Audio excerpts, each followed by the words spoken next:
Bom dia a todos, então. Eu agradeço a presença de todos aqui hoje.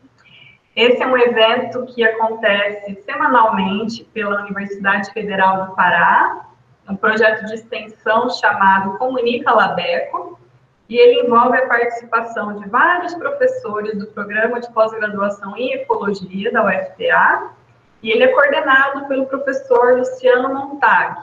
Então, mensalmente, alguns organizadores, alguns professores ajudam a organização das palestras, dos temas principais, e no mês de maio sou eu, Bárbara Dunck, que organizei as palestras e os temas que vão ser apresentados para todos. Tá? Então, esse mês nós temos a participação de 4 professoras pesquisadoras, que foram muito importantes na minha formação. E hoje nós temos a participação da professora Liliana Rodrigues, da Universidade Estadual de Maringá. Bom dia. Que vai apresentar para a gente uma palestra sobre 20 anos de estudos de longa duração na planície de inundação do Alto Rio Paraná e com um destaque para as algas perifíticas. Então, mais uma vez, professora Liliana Rodrigues, Lica, muito obrigada pela sua presença, por ter aceitado o nosso convite em participar hoje aqui com a gente.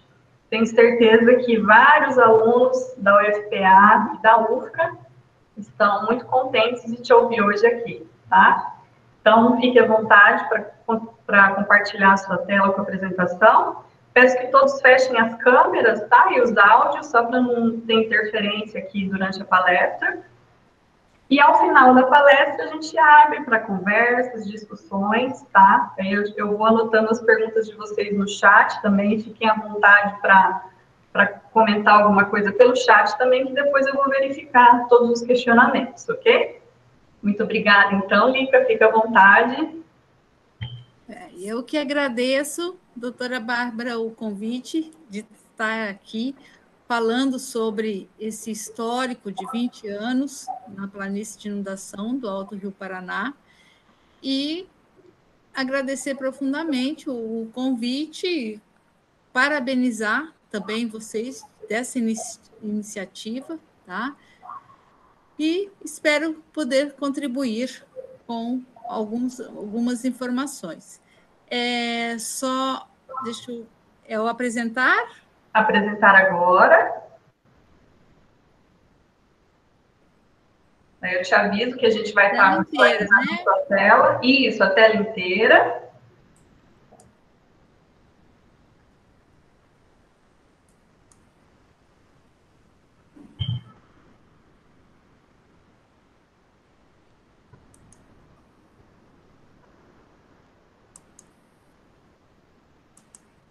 Quando você colocar a tela inteira, clica na tela que vai aparecer, Lica. Certo, né? Desculpa. Às vezes a gente esquece de fazer esse cliquezinho ali, daí não aparece nada. Ok. Acho que ainda não veio, tá?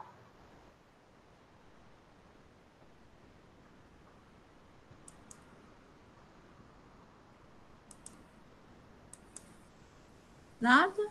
Ainda não. Ah, meu Deus. Calma, gente. Tá tudo bem, tudo certo. Espera aí.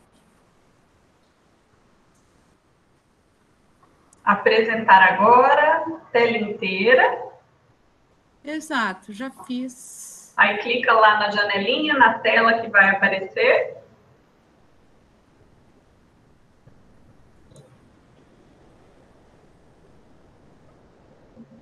Apareceu? Ainda não. Quer que eu faça aqui, que eu te mostre o caminho, mostrando a minha tela? Espera aí.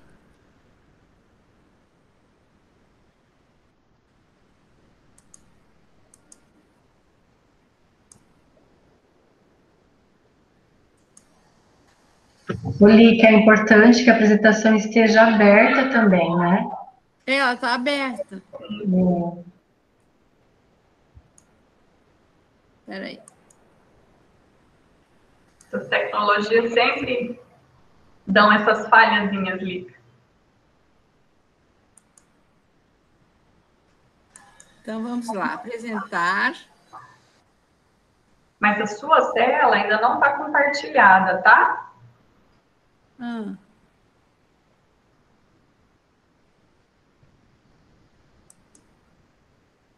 Achei aqui. Achou?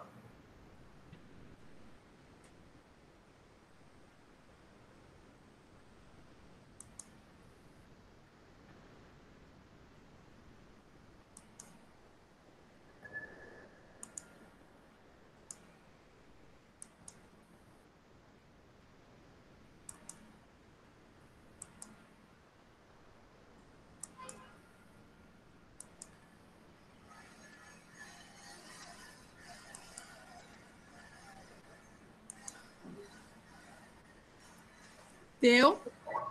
Você está compartilhando. Agora sim, Lica. Compartilhou sua tela. Agora é só clicar na tua apresentação e colocar em modo de apresentação.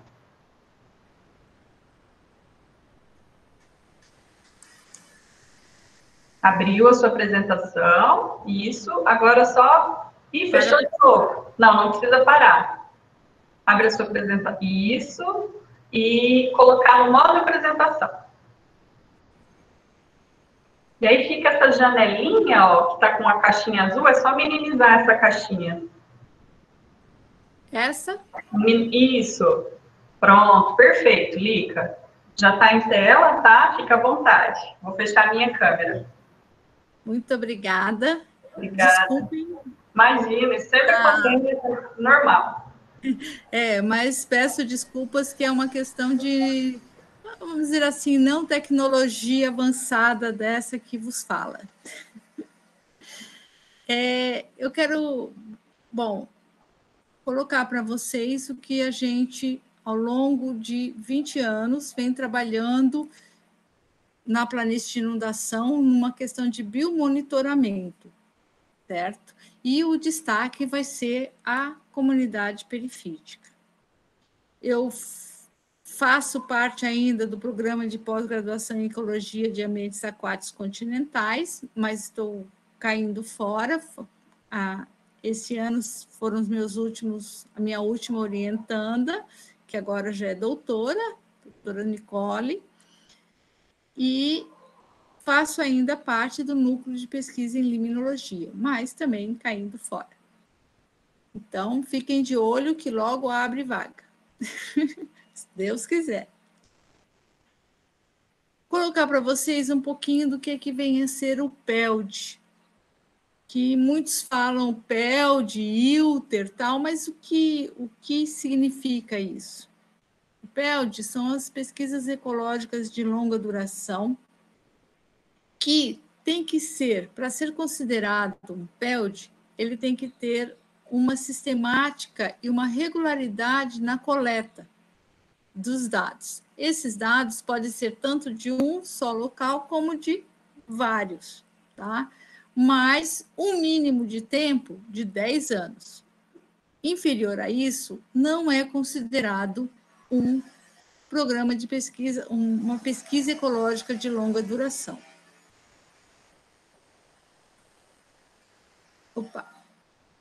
Contando um pouco a história, isso começou para nós no Fórum de Coordenadores em 1990, certo? Foi um ano após eu entrar na UEM. Eu comecei em 89. O fórum, a partir deste fórum, já vinha sendo discutido internacionalmente a questão do ILTER, que é pesquisa ecológica de longa duração, certo? E só em 1997 que, com o professor Tundizi, professor doutor Tundizi, presidente do CNPq, saiu o primeiro edital. Com esse primeiro edital, houve aprovação de alguns projetos e a gente entrou dentro dessa primeira leva de projetos aprovados. Então, nós estamos desde 99 com outros integrantes, como o professor Barbosa, professor Tundizi, professor Francisco Esteves, com projetos de longa duração. Atualmente, no Brasil, existem 40 sítios que trabalham dentro dessas pesquisas ecológicas de longa duração, ok? Foram aprovados alguns agora, eram 36, teve uma queda há 3 anos atrás, passou para 32 e agora voltou a ser 40 sítios. Claro, com uma diminuição grande de verba. Isso não preciso falar para vocês, que vocês sabem a realidade que a gente está vivendo. Entrando um pouco no PELD do sítio PIAP, antes, o sítio 6,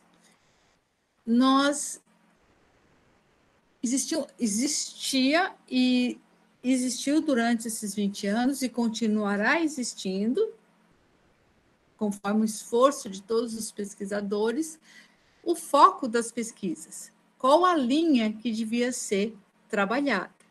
Então, os represamentos, o impacto dos represamentos hidrelétricos é um ponto-chave, né?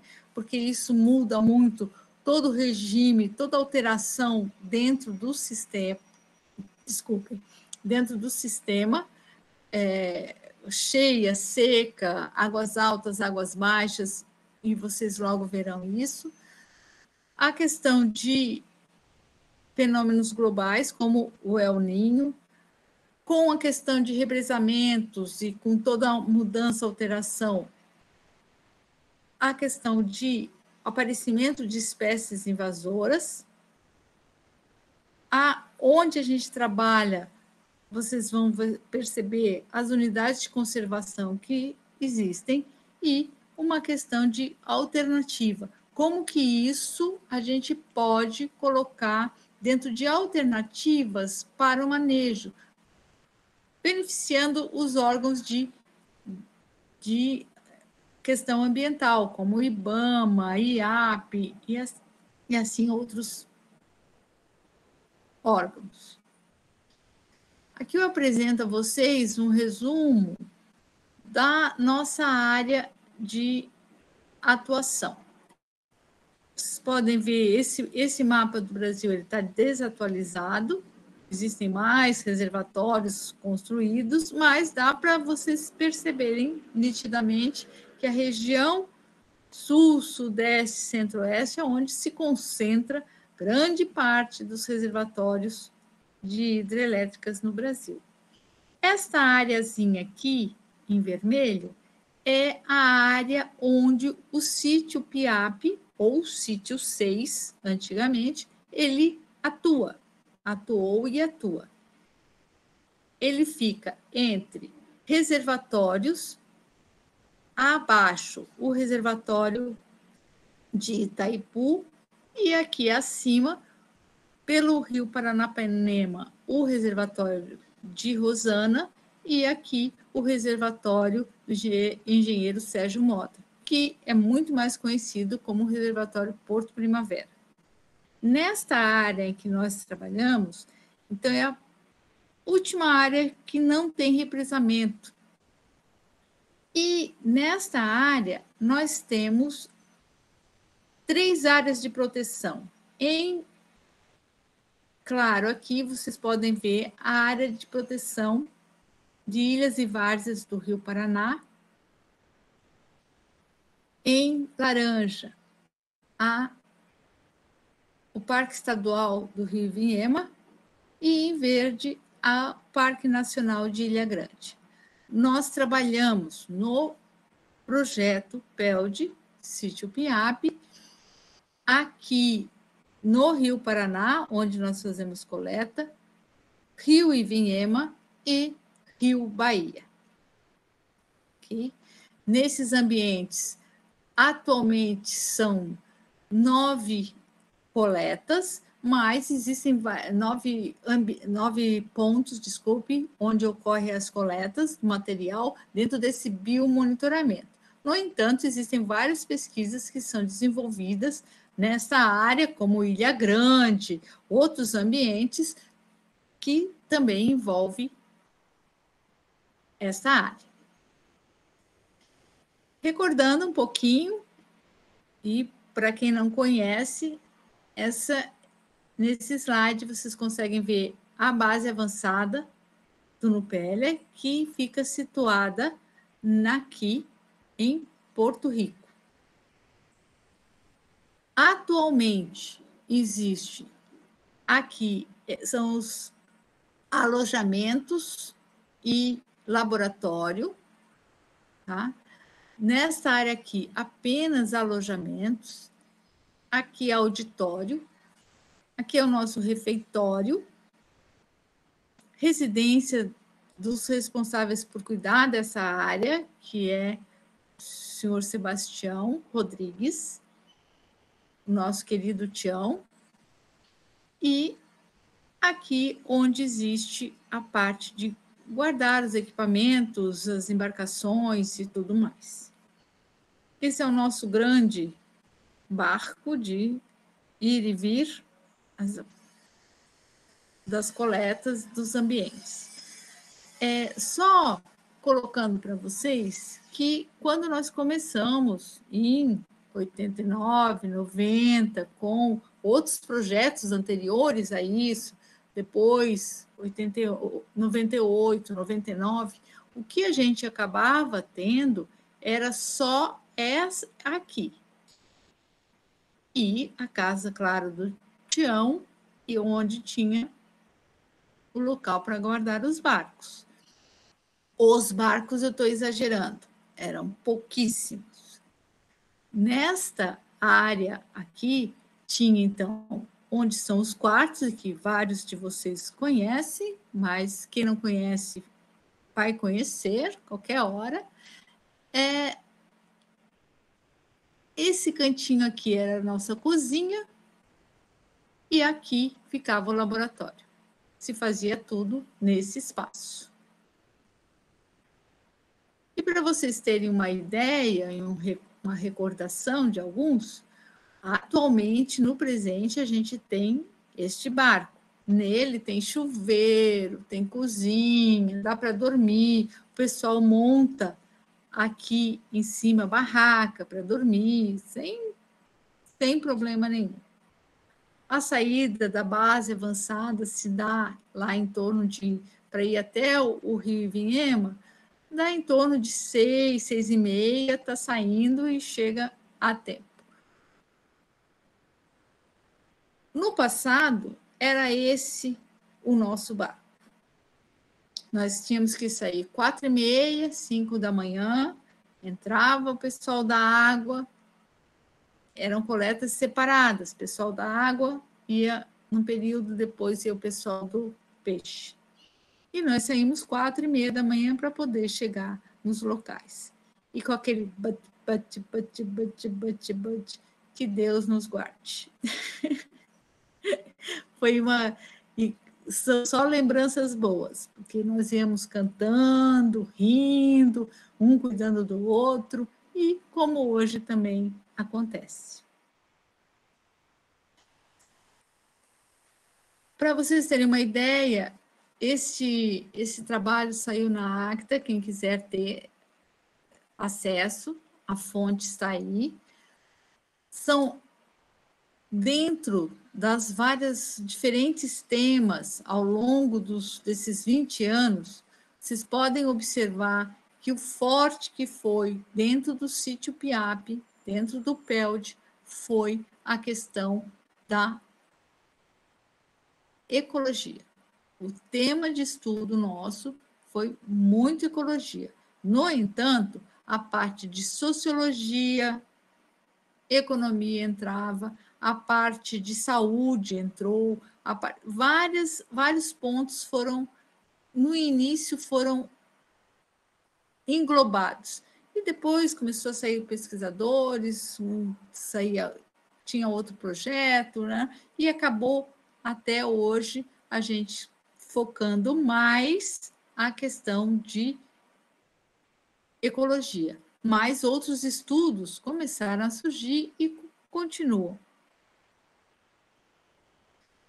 Eu entro agora com vocês na região, na parte de perifíton, que é como diria, vocês conseguem visualizar nesta foto a quantidade de seres que tem, assim, pegar só isso aqui, assim, é muita coisa. Então, o que vem a ser esse termo perifíton e como ele surgiu? Ele começou a ser discutido não é o século passado, é o século retrasado, que já vinham conversando em cima do que seria essa comunidade, essa estrutura, essa população, comunidade, esse filme, essa gosma que fica sobre um substrato. E isso foi sendo desenvolvido ao longo do tempo, vários termos. Se você entrar na parte de algumas bibliografias alemãs, você vai ter que usar Aufwuchs, que ele te dá, principalmente do século passado, vários trabalhos usam esse termo e foi sendo desenvolvido.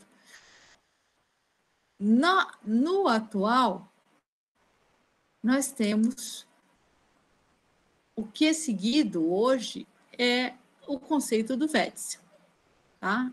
Até hoje, é o Wetzel que ele denominou, fez a definição e é seguido, e isso foi feito dentro de um congresso internacional de limnologia. Okay?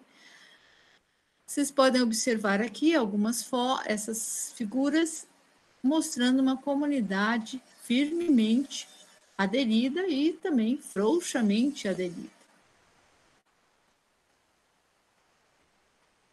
Nós entramos aqui na coleta, como trabalhar com este material perifítico, como que eu vou num ambiente, por exemplo, eu vou para um riacho, eu vou trabalhar com a comunidade perifítica.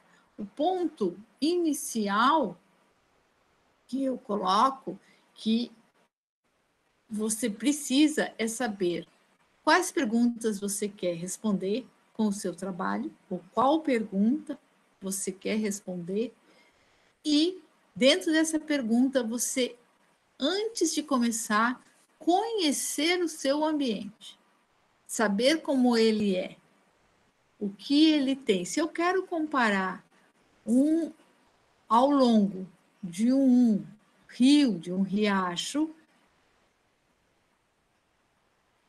comparando a parte de nascente, meio e foz desse riacho, eu tenho que ver qual substrato eu vou utilizar, porque ele tem que ser necessariamente o mesmo. Vocês vão de concordar comigo que se eu for num ponto, eu tiver esse substrato, vou no outro, é isto, vou no outro, é isto, eu não vou poder comparar. É impossível eu fazer a comparação de uma comunidade aderida em diferentes substratos, porque o substrato afeta, ok? E um outro ponto importante, além dessa pergunta, é como que depois você realiza a coleta, a retirada desse biofilme, dessa comunidade perifítica, do seu substrato.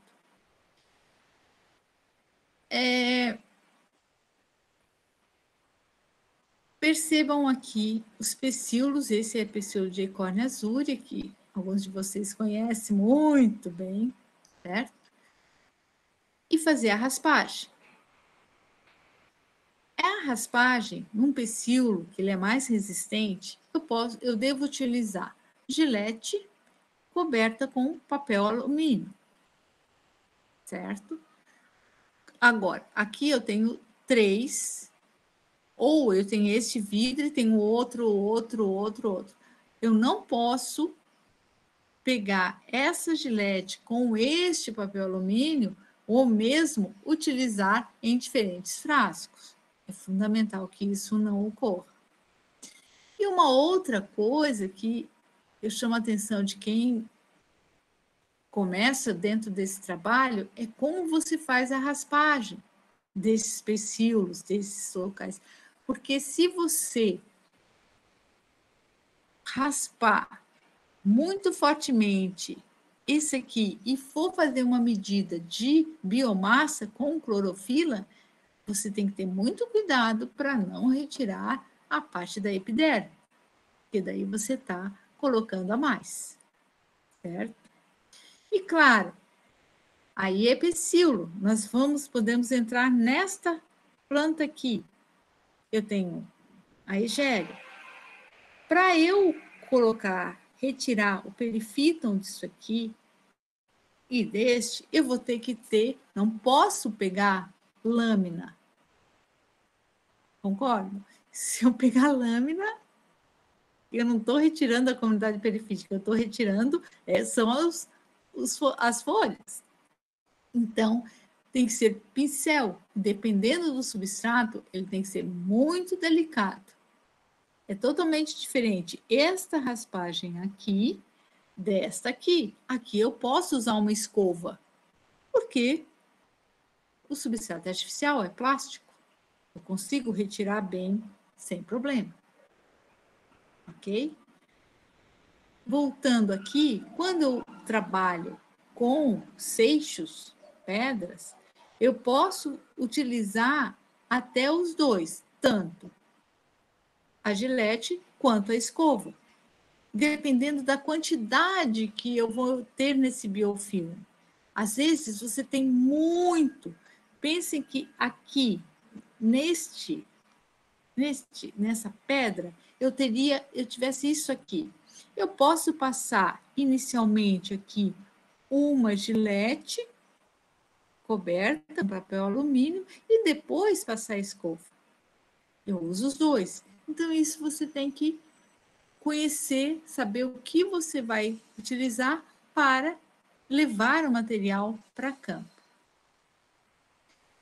E tem mais um ponto importante para fazer esse trabalho.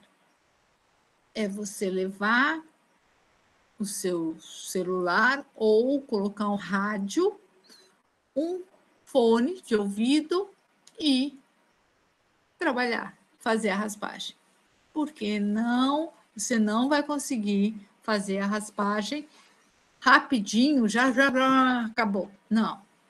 Tem que ter paciência, tem que ter calma, tem que cantar todas as músicas daquele que você mais gosta, todas. Não tem jeito, bem. Voltando à nossa questão inicial, se você quer comparar dentro de um ambiente onde você não encontra o mesmo substrato ao longo da área que você quer trabalhar, você vai ter que entrar no substrato artificial. E o substrato artificial pode ser tanto um super barato, não tem erro, seria lâminas de plástico. A parte, se você pegar, nesse caso aqui, se eu não me engano, é uma garrafa PET de Guaraná, não tenho certeza, tá? Você faz a raspagem, você coloca a área que você vai raspar, não vou raspar isso aqui, ó. Eu vou raspar daqui até aqui, porque aqui, se eu for incluir essa comunidade, esse biofilme aqui acima, como que eu vou retirar essa área? Ele vai me complicar. Então, eu pego daqui até aqui e facilito a minha vida, que é fundamental. Fazer isso antes ter as perguntas claras que você quer responder. Desculpe, quer responder. Você conhecer o ambiente que você vai trabalhar. Isso é fundamental para facilitar a sua vida para coleta e análise desse seu material. Então, facilite a sua vida. Pense antes, raciocine, delineie o que você quer. E daí vai atrás. Falando um pouquinho do nosso Rio Paraná, aqui você tem um exemplo da cheia e da seca, que alguns de vocês já conhecem bem. E as águas altas e as águas baixas. Uma análise aqui, para vocês verem também o regime de cheias no Rio Paraná, ao longo dos anos, certo? A nossa média, o que a gente considera que o Rio Paraná realmente ele atinge a várzea é quando ele atinge de 3,5 metros para mais. Aí ele realmente atinge, eu posso considerar águas altas. Então, vocês podem ver que você tem anos que você não tem período de grandes cheias. Ok? Para aqueles que não conhecem, às vezes, fazer uma primeira classificação do perifita usando filtros, eu posso utilizar a biomassa de acordo com Lakatos e AFA. E eu faço uma medida do conteúdo de clorofila e do conteúdo de cinzas. Então, eu vejo o que tem naquela biomassa, o que é composto biofilme, se ele é mais orgânico ou inorgânico, se ele é mais autotrófico ou heterotrófico. Isso aí vocês encontram na literatura facinho. Na planície de inundação, a gente tem uma tendência a um tipo mais autoheterotrófico, mas também autotrófico. Em águas altas, ele já vai ser mais autotrófico. Tá?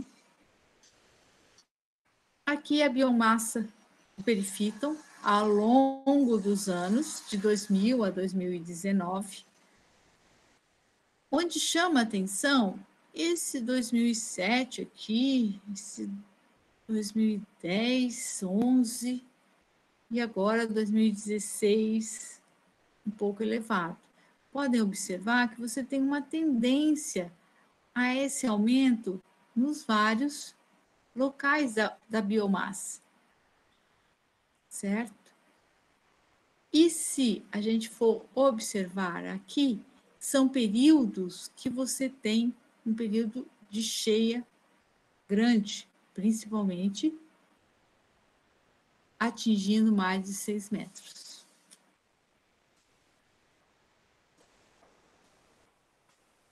Opa! Bom, então eu tenho uma visão da autotrofia, da heterotrofia, mas como que isso ocorre na planície? Como que é realmente a estrutura da comunidade? Aí você tem que entrar num projeto, numa pesquisa. E nós fizemos, sob orientação minha, eu sendo orientando da professora doutora Denise Bicudo, a minha tese de doutorado, em cima de, usando substrato artificial e natural, como era que se comportava a comunidade perifítica em águas altas e águas baixas, botamos fase, eliminou fase, e em substrato artificial e em substrato natural. Vocês podem observar que você tem uma certa mistura dos ambientes de lêntico e semilótico. Aqui eles meio que se misturam, ficam mais próximos, né? Quando é lagoa ou lago, né? E um ambiente semilótico, que seria um remanso, um ressaco, que nós chamamos. E é totalmente separado o que você vai encontrar em rios. A similaridade de rio é totalmente distinta de ambiente lótico e lêntico. Isso utilizando tanto substrato natural quanto substrato artificial. Esse trabalho foi um está na Rênia, 2018, que os pesquisadores reuniram tudo que já havia sido catalogado na planície de inundação ao longo desses 20 anos. Então, a gente tendo os taxos de algas perifíticas e também plantônicas. E dá bem para vocês verem aqui esse comportamento e a quantidade em cima de cada grande grupo. Observem que você tem dentro do perifito Bacillariophysia, Cyanophysia, Signemophysia, maior abundância. Abundância, sim, número de espécies. E na comunidade plantônica, Chlorophyssia, Euglenophyssia, também Signemophysia, meio que dividindo. Okay? São grupos mais, Xanthophysia, Cryptophysia, Chrysophysia, ela aparece mais no plâncton, não tanto no peri. Aqui é na mesma fonte, colocando, então, em cima das características funcionais dessas alguinhas, flagelada, filamentosa, prostrada, macro, também nesse trabalho que vocês podem acessar.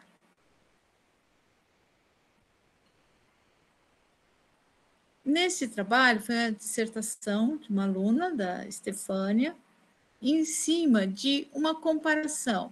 Tá, mas eu tenho um ambiente e eu tenho vários tipos de macrófita. O que acontece? O que eu tenho? Eu tenho uma diferença grande entre esses distintos substratos e a comunidade dentro do mesmo ambiente? Mostrou uma certa, vamos dizer assim, em termos de classe, uma certa diferença do comportamento da comunidade em Eichhornia azurea, Ninféia amazono e Oxycarium cubensis. Ok? Nessa linha, também uma pergunta seria, dentro de um banco de macrófitas, como a Eichhornia azurea, que, desculpem, eu ainda sou de Eichhornia azurea, sei que mudou o nome, mas o que vem na cabeça é Eichhornia azurea. São 20 anos falando Eichhornia azurea, certo? Então, perdão.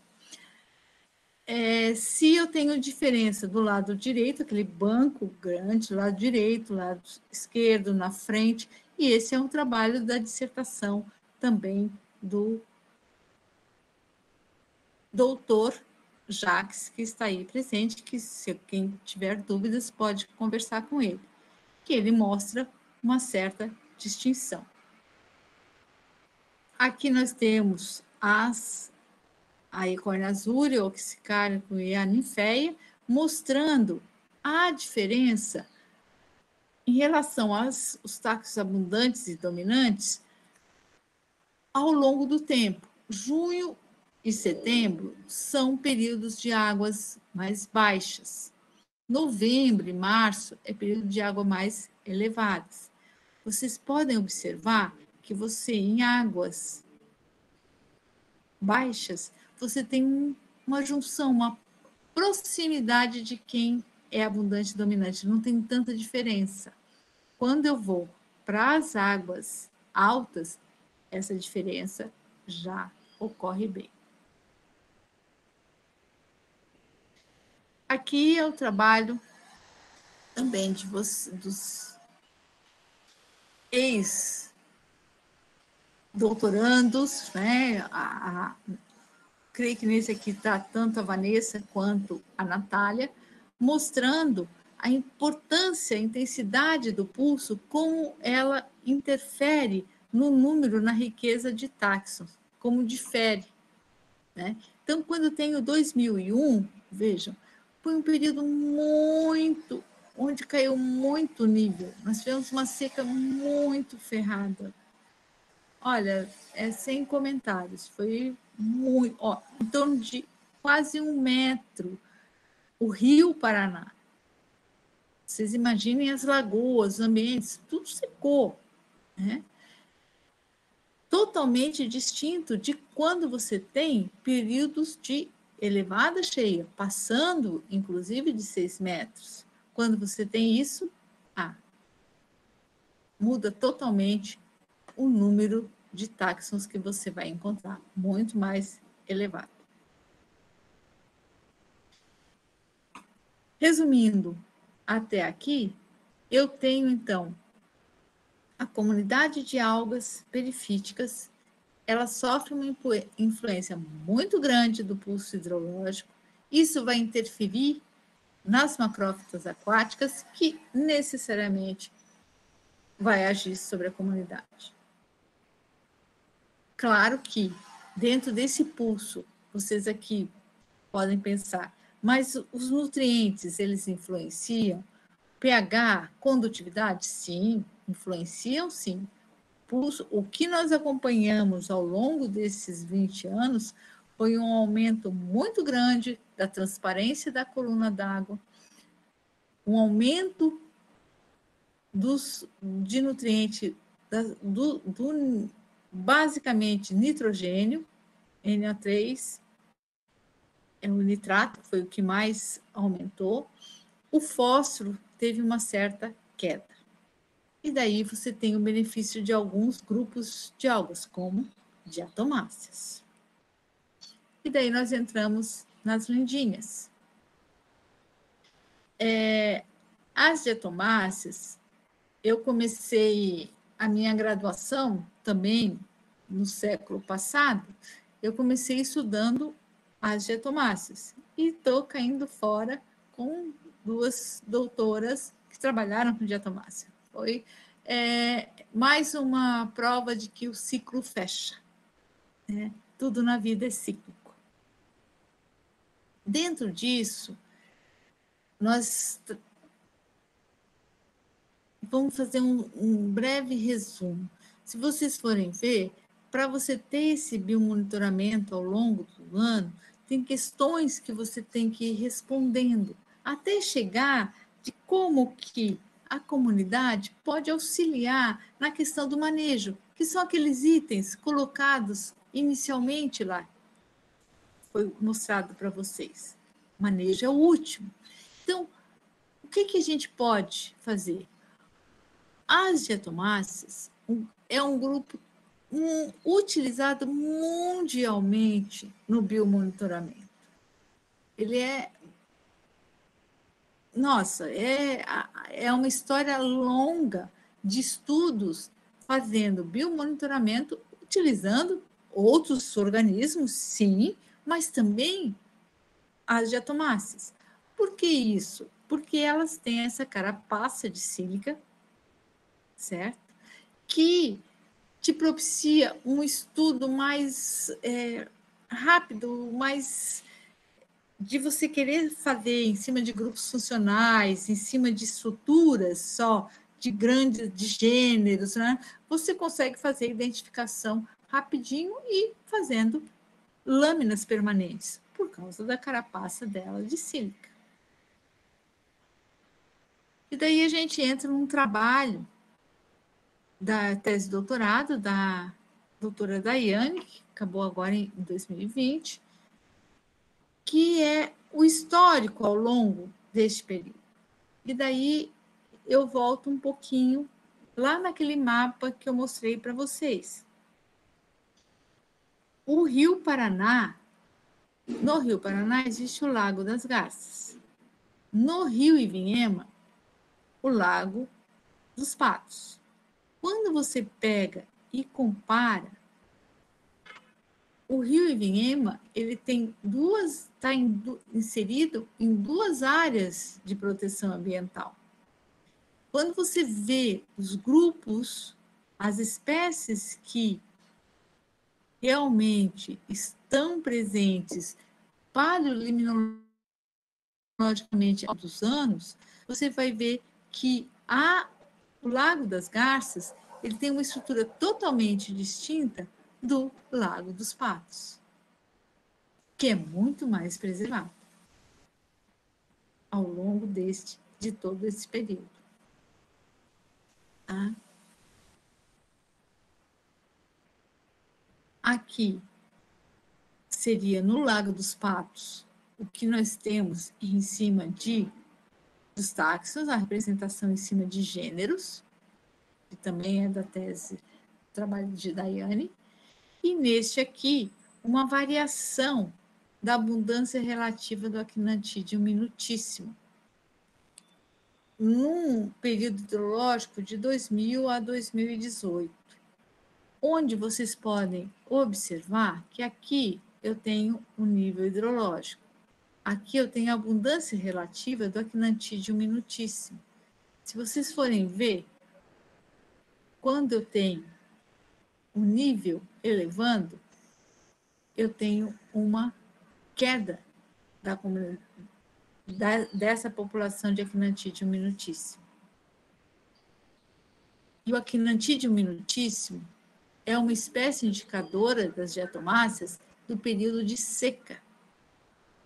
Enquanto, quando eu tenho período de cheia, eu tenho Nitschke anfíbia, Gophonema lagênula e Encionema minuta. São as espécies mais abundantes, que vocês podem encontrar detalhes também nessa fonte da doutora Nicole, tese defendida agora em 2021. Ok? Então, é muito... Do actinantídeo é uma coisa... É gritante o quanto você consegue fazer a relação deste aumento com essa queda. Olhem, observem aqui, ó, você tem um aumento, cai.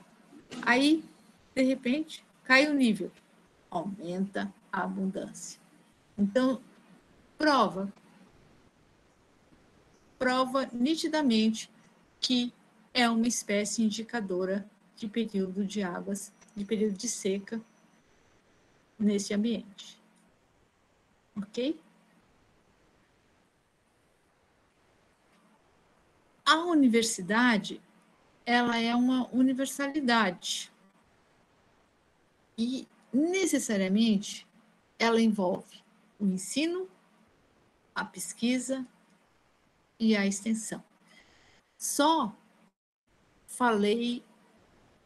coloquei errado a posição da pesquisa.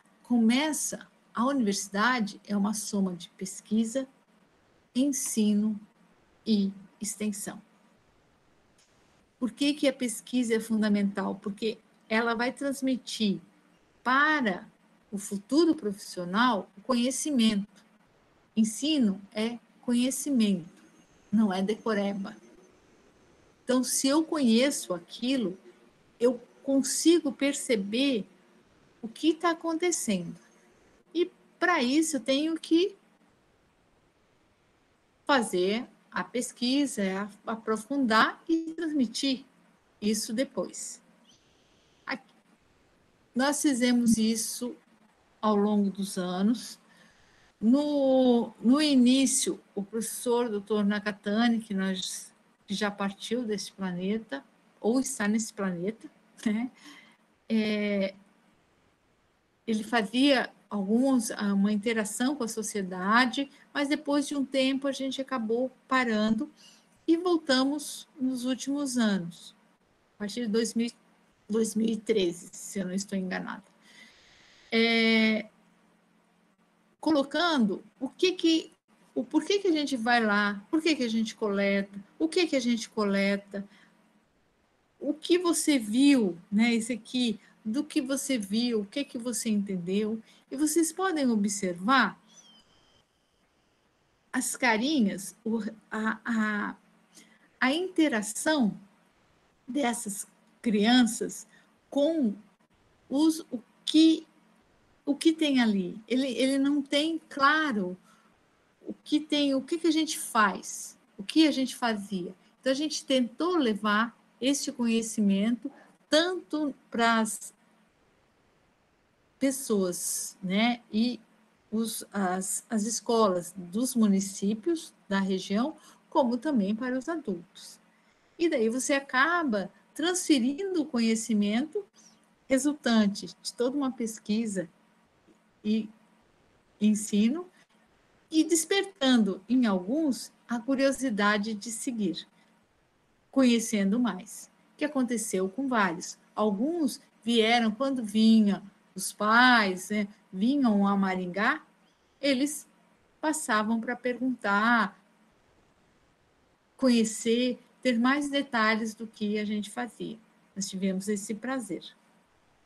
Ok?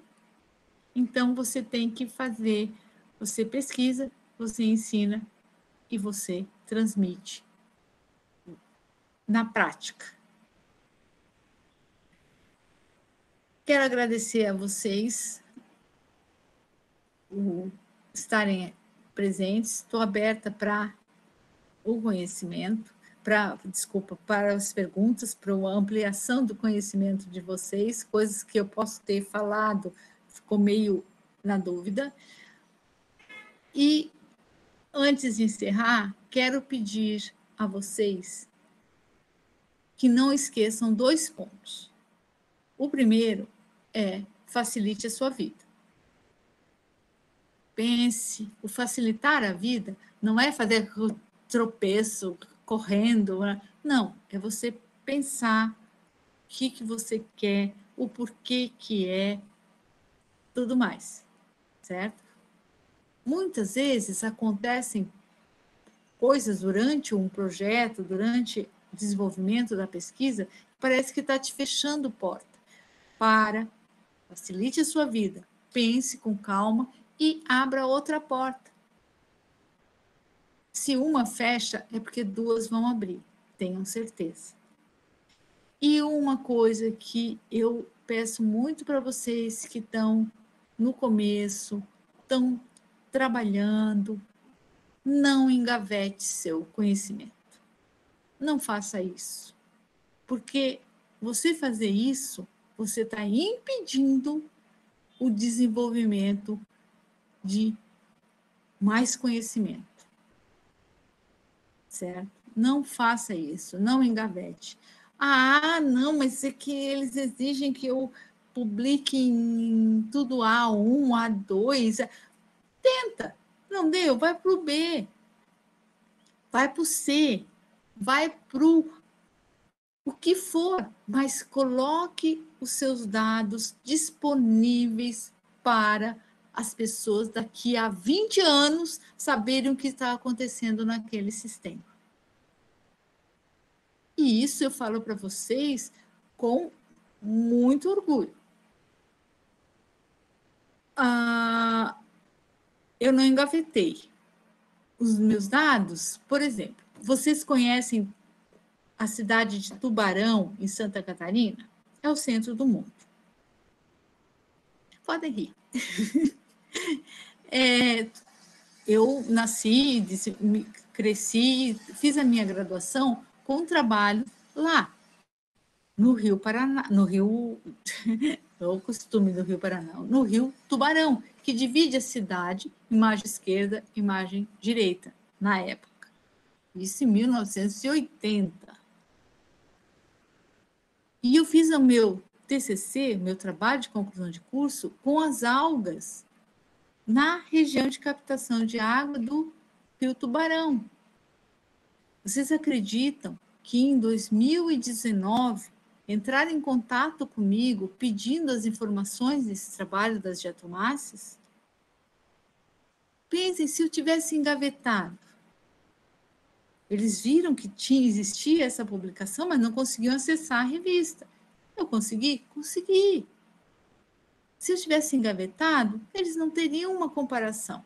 E isso não ia possibilitar um avanço dentro do manejo de conservação. Então, não façam isso. É só para vocês pensarem um pouquinho. Muito, muito obrigada e, Bárbara, estou disponível. Muito obrigada, Lica, pela palestra, pelas